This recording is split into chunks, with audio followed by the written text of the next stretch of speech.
Assalamualaikum warahmatullahi wabarakatuh. Perkenalkan, saya Rana Rantiska dan rekan saya Ayu Rizky Sapitri. Kami akan menjelaskan tentang bagaimana konsep kebutuhan di dalam Islam. Ada beberapa masalah yang akan kami bahas. Yang pertama, apa itu kebutuhan dan keinginan menurut Islam? Yang kedua, apa saja yang menjadi kebutuhan dasar manusia? Yang ketiga, menjelaskan apa itu maslahah dan utility. Dan yang terakhir, tentang perbedaan antara maslahah dan utility. Baiklah, langsung saja materi yang pertama, apa itu kebutuhan dan keinginan? Kebutuhan adalah keinginan manusia untuk mendapatkan sesuatu yang diperlukan dalam rangka mempertahankan kelangsungan hidupnya. Contoh dari kebutuhan adalah pakaian, rumah untuk tempat tinggal, kendaraan untuk perjalanan, dan handphone untuk komunikasi. Sedangkan keinginan adalah segala sesuatu yang berasal dari hasrat atau nafsu untuk memperoleh kepuasannya. Contoh dari keinginan adalah rekreasi, membeli dan mengoleksi barang mewah, pergi untuk sekedar hobi, dan membeli barang yang sudah dipunyai. Kebutuhan dasar manusia. Menurut Imam Al-Ghazali, ada 5 kebutuhan dasar manusia. Yang pertama, ada kebenaran atau faith. Kebenaran adalah sesuatu mutlak yang merupakan doktrin tanpa syarat yang dilandasi dengan iman kepada Allah SWT sebagai sang pencipta. Yang kedua, ada kehidupan atau life. Pada intinya, arti hidup dalam Islam adalah ibadah. Makna ibadah yang dimaksud adalah ibadah yang benar, bukan hanya sholat, puasa, zakat, dan haji saja, tetapi ibadah dalam segala aspek kehidupan kita. Yang ketiga, ada harta material atau properti. Dapat diartikan sebagai titipan Allah SWT kepada manusia ciptaannya, dan terdapat kewajiban yang dibebankan pada pemiliknya untuk mengeluarkan zakat untuk mensejahterakan masyarakat, dan adab ibadah yang maliyah sunnah yakni sedekah dan infak. Yang keempat, ada ilmu pengetahuan atau sains. Dalam Islam, ilmu pengetahuan memiliki landasan yang kokoh melalui Al-Quran dan Sunnah. Cakupan ilmunya juga sangat luas, tidak hanya menyangkut persoalan-persoalan duniawi, namun juga terkait permasalahan ukrawi. Yang kelima, terakhir adalah kelangsungan keturunan atau posteri. Maksudnya itu seorang muslimin ataupun muslimat yang sudah terlahir memeluk agama Islam mengikuti agama orang tuanya, bukan karena pengingkaran rukun Islam yang pertama, yaitu 2 kalimat syahadat. Selanjutnya, apa itu maslahah dan utility? Maslahah merupakan suatu akibat atas terpenuhinya suatu kebutuhan atau fitrah, sedangkan kepuasan atau utility merupakan suatu akibat dari terpenuhinya suatu keinginan. Meskipun demikian, terpenuhinya suatu kebutuhan juga akan memberikan kepuasan, terutama jika kebutuhan tersebut didasari dari keinginan. Konsep maslahah, ada 3 konsep maslahah. Yang pertama, kebutuhan pokok atau primer atau daruriyah. Yang kedua, kebutuhan pelengkap atau sekunder atau hajiyah. Yang ketiga, ada kebutuhan perbaikan, tersier atau tahsiniyah.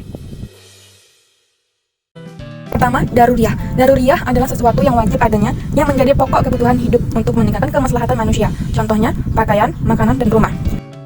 Hal yang bersifat daruriyah bagi manusia yaitu agama, jiwa, akal, kehormatan, dan harta.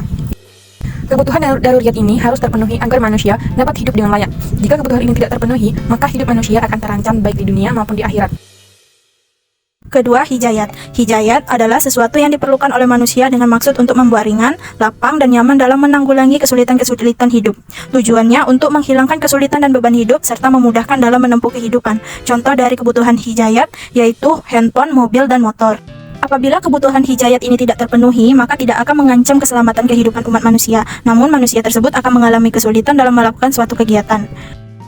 Terakhir, tahsiniyah. Tahsiniyah merupakan sesuatu yang diperlukan oleh norma atau tatanan hidup serta berperilaku menurut jalan yang lurus. Hal yang bersifat tahsiniyah berpangkal dari tradisi yang baik dan segala tujuan berkehidupan manusia menurut jalan yang paling baik.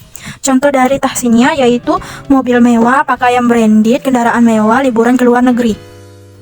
Jadi yang terpenting dari 3 tujuan pokok itu adalah daruriyah adalah wajib dipelihara. Hajiyat boleh ditinggalkan apabila memeliharanya merusak hukum daruriyat, dan tahsiniyah boleh ditinggalkan apabila dalam menjaganya merusak hukum daruriyat dan hijayat. Selanjutnya, perbedaan antara maslahah dan utility. Adapun perbedaan antara maslahah dan utility, yang pertama, konsep maslahah dikorelasikan dengan kebutuhan atau need, sedangkan kepuasan atau utility dikorelasikan dengan keinginan atau want. 2. Utility atau kepuasan bersifat individualistis, sedangkan maslahah tidak hanya bisa dirasakan oleh individu, tetapi bisa dirasakan pula oleh orang lain atau sekelompok orang lain atau masyarakat. Ketiga, maslahah relatif lebih objektif karena didasarkan pada pertimbangan yang objektif, sehingga suatu ekonomi dapat diputuskan apakah memiliki maslahah atau tidak. Sementara utility mendasarkan pada kriteria yang lebih subjektif, karenanya dapat berbeda antara individu dengan yang lain. Maslahah individu relatif konsisten dengan maslahah sosial. Sebaliknya, utility individu sering berseberangan dengan utility sosial. Kelima, jika maslahah dijadikan tujuan dari seluruh pelaku ekonomi, maka semua aktivitas ekonomi masyarakat, baik konsumsi, produksi, dan distribusi, akan mencapai tujuan yang sama, yaitu kesejahteraan. Hal ini berbeda dengan utility dalam ekonomi konvensional. Konsumen mengukur dari kepuasan yang diperoleh konsumen dalam keuntungan yang maksimal bagi produsen dan distributor, sehingga berbeda tujuan yang akan dicapainya. Keenam, dalam konteks perilaku konsumen, utility diartikan sebagai konsep kepuasan konsumen dalam mengonsumsi barang atau jasa, sedangkan maslahah diartikan sebagai konsep pemetaan perilaku konsumen berdasarkan asas kebutuhan dan prioritas. Kira-kira kemana ya alokasi sumber pendapatan kita? Nah, yang pertama, pendapatan kita dialokasikan kepada kebutuhan yang wajib atau daruriyah. Setelah kebutuhan ini telah terpenuhi, dilanjutkan pada kebutuhan hijayat, yang merupakan kebutuhan yang dapat melengkapi daruriyah. Dan terakhir, setelah kedua kebutuhan tersebut telah terpenuhi, maka pendapatan dapat digunakan untuk kebutuhan tahsiniyah. Kesimpulan, dari pelajaran hari ini dapat kita simpulkan bahwa dahulukanlah kebutuhanmu, bukan keinginanmu. Keinginan memang berakhir dengan kepuasan, namun apakah kepuasanmu adalah tujuan akhir dari hidupmu? Sekian pelajaran hari ini, terima kasih telah mendengarkan sampai akhir, dan sampai jumpa di lain waktu. Kami akhiri dengan mengucap salam. Wassalamualaikum warahmatullahi wabarakatuh.